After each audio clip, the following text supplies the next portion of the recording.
This video is a little different to what I normally do.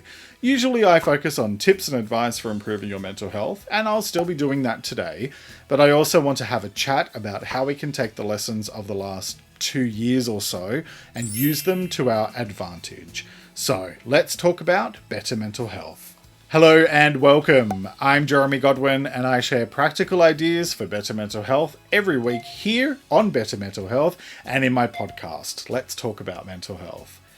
In this video, I'm talking about mental health after the pandemic, and I'll be considering where to from here in terms of learning from everything that we've been through. Now, let me say first of all that the pandemic is not over yet.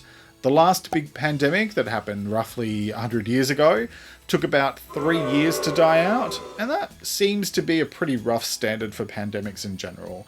So it's likely that we have some time to go yet.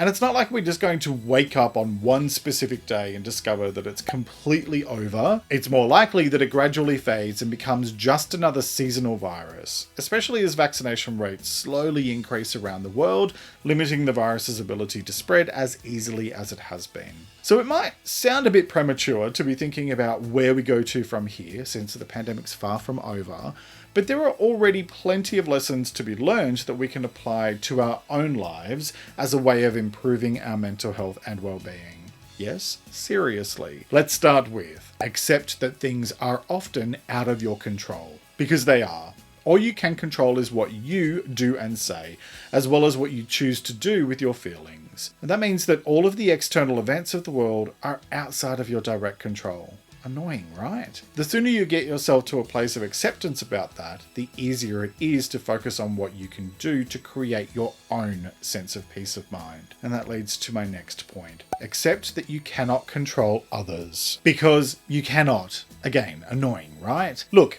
you can influence people and you can encourage them to do or not do things, but you have absolutely categorically zero control over what they actually do or say. The sooner you accept that, the easier life becomes. There's no point getting yourself all worked up because other people have different beliefs to you or they've responded to world events in a way that doesn't sit right with you. All you can do is practice acceptance and focus on what is within your own control. You do that by setting and maintaining boundaries, which I talked about in episode 53 of the podcast. And I also talked about setting boundaries with family in this video. And you'll find both of those linked in the description.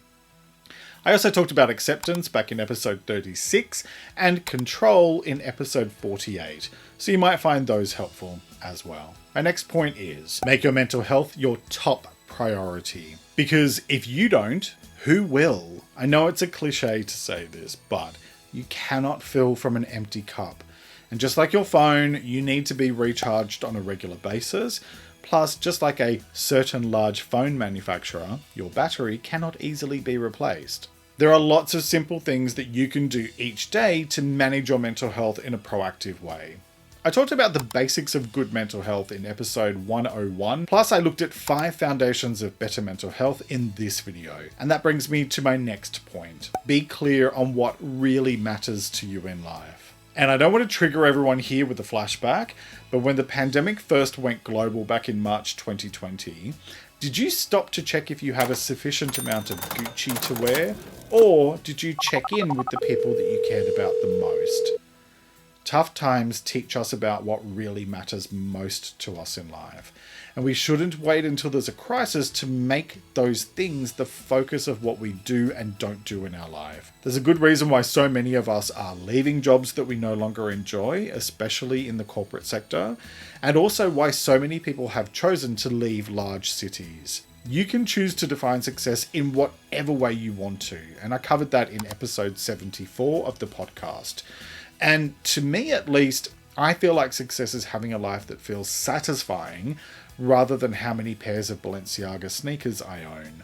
Sorry, no shade to Balenciaga, but insert semi-judgmental statement about overpriced clothing being unnecessary. And that leads to my final point. Make the most of every day. Because we never know what tomorrow will hold, and life is lived here and now. So live here and now. I talked about being present in episode 83 of the podcast, and it's one of the main philosophies of my work, this idea of choosing to live each moment to its fullest.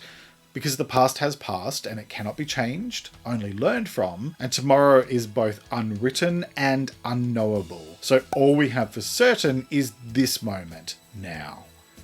And if I may say one more thing to wrap up today, if there's one huge lesson that the last couple of years have taught me, it's that life is far too valuable to waste it on worrying about what might or might not happen, or ruminating over things that did or didn't happen in the past. Life is lived here in the present, so live your life to the fullest and be completely present. Whatever you choose to do is up to you. Remember, better mental health begins with what you choose to do today. So, I hope those tips were helpful. Let me know what you thought in the comments below, and if you made it all the way to the end, leave me a party face emoji, because every day is a party in spite of all of the ups and downs of the Rona roller coaster. Catch my podcast, Let's Talk About Mental Health, every Sunday for more ways to improve your mental health, and join me here for new better mental health videos every Wednesday. Click here to subscribe to my channel for more weekly videos, and watch this video next for even more advice for better mental health. Thank you so much for joining me today. Take care and talk to you next time.